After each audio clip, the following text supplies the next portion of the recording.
Be part one of a series entitled Be Careful. Be Careful Part 1, okay? So back in October 6, 2024, my youngest daughter, Kyla, called me. She had moved to Utah with her husband, who was in the Air Force but was discharged less than honorably. She was crying. She'd had a baby, and she said to me, "Mom, I want to come home. If I stay here, I'm going to die." Let that sink in. She's 22 years old. She was 21 at the time. But I knew something was going on. I just couldn't put my finger on it, and she wasn't necessarily telling me everything. And speaking with her husband, he said, "Yeah, I don't fucking want her anymore. Send for her. She can go." She and my grandson, who had just been born months earlier, we put them on a plane, and they were here the next morning. There was an 11 o'clock flight from Utah straight, and they were here the next morning. I picked her from the airport. She's been here ever since. There's a backstory. We'll do that another time. The husband has since left Utah and come back. He really came to get his wife, but she's not ever going to go back. The grandson is here. He's 9 months old. He's adorable. But he came to the house. So I should say in November of last year, he was cited with criminal trespass and told he could no longer come on the property because he was, you could tell he was just unstable. And it's safer for everybody if he doesn't. He's not allowed in the house or anything. He blocked me. I blocked him. At some point, they had blocked each other, and they were trying to communicate, but he's one of those persons, if he sends you a message and you don't respond right away, he'll show up at your house. So anyway, since November, when he was cited for criminal trespass, he has come to the house 3 or 4 times, and each time we've called the police, and so there were 2 warrants out for him. So on last week, Thursday, May the 22nd, he showed up at the house. The Ring camera captured it, and I left school. My kids had a promotional ceremony. I left school. She did not answer. She called the police. He left and went to my ex-husband's house. He got to the ex-husband's house and he wasn't there. And so he called a friend of his and said, "I'm in crash out mode. I'm going back over to the house and I'm going to kill everybody in the house." That includes my daughter, Kyla. That includes myself. That includes my daughter, Aja. It includes my 9-month-old grandson, and had she not been in school, my almost 3-year-old or 2-year-old granddaughter. Of course, we called the police. It's important to say that. I know people are going to come into the comments and be like, "Call the police." We did. We called the police. I arrived home from school before the police got there. The police got there, and they had been called by the 3 of us, my daughter, my other daughter, myself. And we explained, this man is coming to kill us. It's important to say that the police officer wanted to talk first about the fact that the father has rights to his son. That's not why you're here. The young man is coming. We know he has a shotgun. He's coming and he's threatened to kill us all. So he was like, he's going to see the police cruiser and drive off. Nope, this young man is arrogant. He's not going to drive off. So he didn't. He parked behind the police officer and proceeded to get out with documentation. I don't know what the documentation was. It might have been any monies that he would have sent, which is about $250, at the very most $300. He's probably sent that 3 times since October. It shows that kind of thing. It might even show pictures, as my daughter at some point was like, "I don't want you to miss him growing up. I'm sending you pictures." We're yelling from the porch, "Have him arrested. He's got warrants for coming over here. He's not supposed to be on our property." And the police officer gets upset and he yells, "Let me do my job." At some point in time, we call for a second police officer because you're talking to him and he's threatening to kill us. We need something else to happen. The second police officer pulls up and they confirmed that he had been cited criminal trespass in November. Confirmed that. They confirmed that there were 2 warrants regarding him showing up at the house. Confirmed that. So they said, "Step to the back of the car," and that's when shit hit the fan. He said no. He sat back in his car, and I think that's when they noticed the shotgun on the passenger seat. There was a struggle. He fought the police officer. He was tased twice. He was beaten. They finally got him, and there was a video that I shared, my daughter posted. The city I live in is notorious for, and I've heard that some other police officers in the large county, the city I live in is notorious for not wanting to do paperwork. And so they did not file him with any of that stuff related. We didn't see anything about warrants. He got 2 charges: obstruction of justice. He did fight the police officer. And the second one was damage to a governmental vehicle. They gave him a $2,000 cash bond. He was out by Saturday morning. Yeah, that's part 1. Where to go from there? Okay, happy Wednesday. I think today is May the 28th, 2025. This is Be Careful, Part 2. So I think on yesterday I explained to you guys that they gave the gentleman that I spoke on a $2,000 cash bond and, charges, obstruction of justice, and damage to a governmental vehicle. Once he was arrested, he was banging his head against the inside of the car, and he was hyped up on adrenaline. And so they took him in the ambulance, and the first police officer rode off with him. The first one, the one that he jumped, the one that he was getting the best of. Second police officer came back and spoke with us and was like, oh yeah, these charges will be felony charges. Y'all are not going to have to deal with him for a while, only for him to only get those 2 misdemeanor charges and to be out by Friday night, Saturday morning. So from Thursday until just Thursday to Saturday, my daughter, the youngest one, was completely stressed out. She couldn't eat, she couldn't sleep, she couldn't drink water, she couldn't anything. So Saturday morning we had to go to urgent care. We went to urgent care and was honest about what was going on, because it's clearly anxiety, right? And they ended up giving her a shot of Benadryl and a nausea tablet, because literally she couldn't even smell food. So Saturday she ate 3 blueberries and drank about 5 cupfuls of water. That's all she could hold down. Sunday was a little bit more. I think she tried to eat some rice or some chicken broth. She tried to drink that. Still could not drink a whole bunch of water. Couldn't do Gatorade. Couldn't do the hydration things. None of those things. Fast forward Monday, she was able to eat some rice with some chicken broth on it. And yesterday she was able to eat some chicken broth, some rice, and some chicken. This has been an extremely stressful situation on our whole family, and it seems to be attempting to wreak havoc altogether. But we're going to pray through that. So let me answer a few questions, as this is part 2. Yes, I have protection.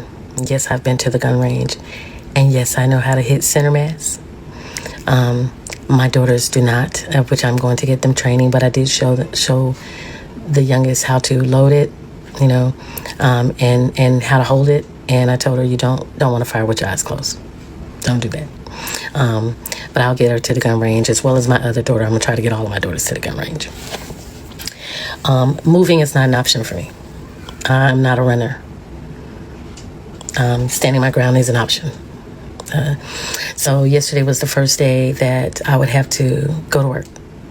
I cried all the way to work.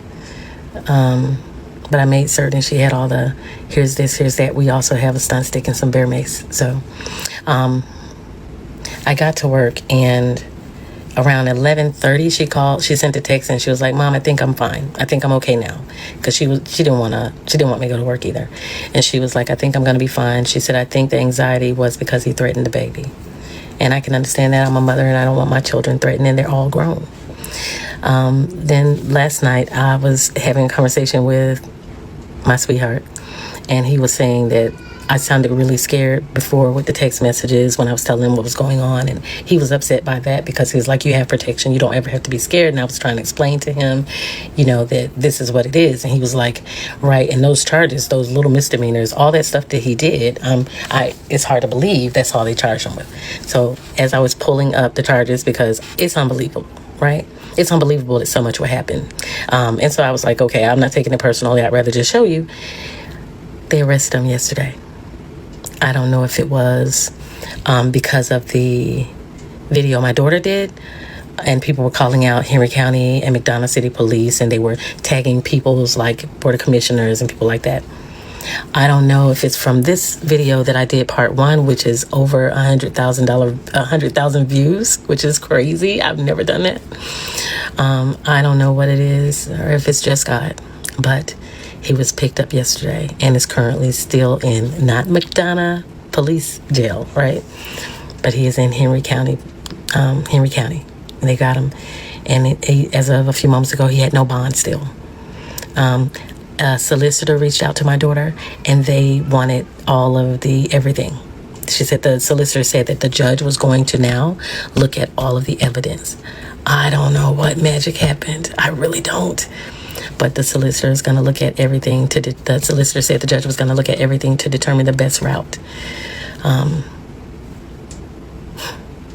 Amazing. We are currently safe. And I thank you all for your well wishes, your encouragement, your prayers, your thoughts. Even those of you who have shared that you were survivors of domestic violence. Those of you who want me to strap up immediately and stand my ground. Any of those of you who thought enough to watch the video, to share the video, to tag yourselves, to repost, whatever you did, I thank you. We do not take it lightly, the support that we've received. I do believe there's a conversation to be had about this. I do believe there's a conversation that needs to be had with our sons and our daughters who are of dating age. There were red flags, and I think we need to talk about that and what it looks like. But for right now, I will keep you updated. I work, I teach, and my school's not out yet, so I apologize for the lateness of the hour, but I will try to update you tomorrow before this late. Just, there's a lot going on. Again, from the bottom of my heart, I thank you. Were it not for your engagement with this video, I don't know that things would have been the same, or engagement with my daughter's video. So I thank you. All right. Have a wonderful night.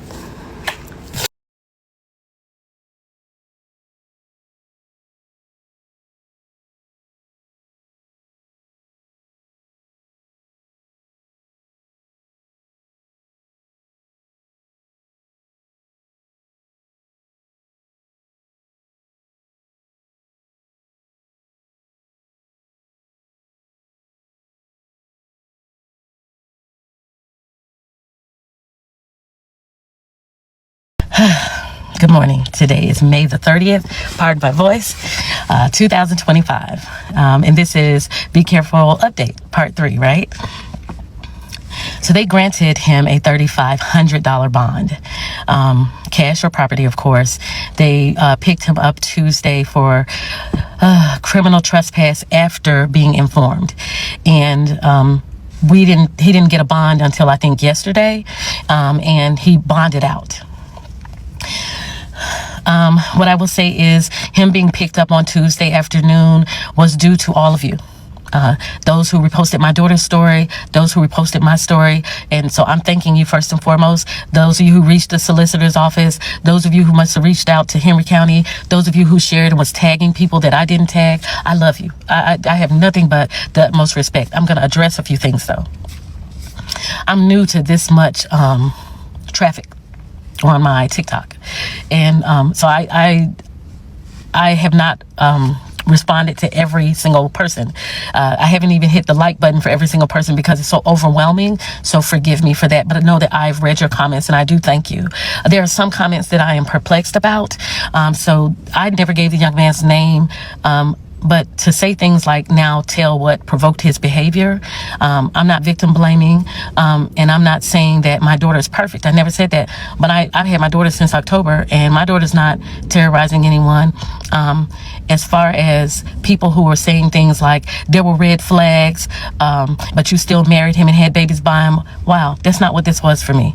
This was awareness so that we wouldn't, so that some type of attention could be given so that this situation would be resolved. We just want to live. That's it. We just want to live. I want to help raise my grandson in a loving environment and all those things. But there are things that, I'll eventually do story time about, but not for this moment. This moment is for saying that I choose to ignore the comments that I ignore, and I choose to thank those of you who are loving and supportive for that. There are people in my DMs who are domestic violence survivors, and my heart goes out to you. I say thank you for sharing your story.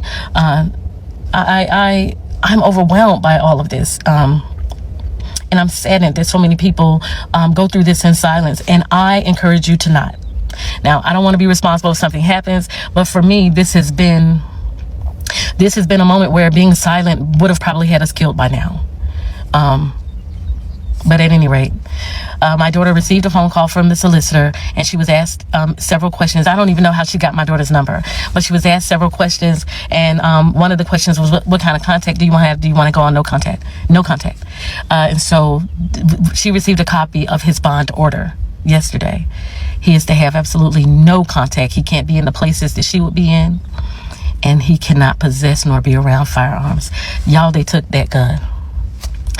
They took the gun. So it's just, it looks like things are going in the direction they need to go in. Now we're just going to find out when the court date is. She is listed on the bond order as the alleged victim, and we're going to make certain to get all of our evidence together so that this situation can be resolved lawfully,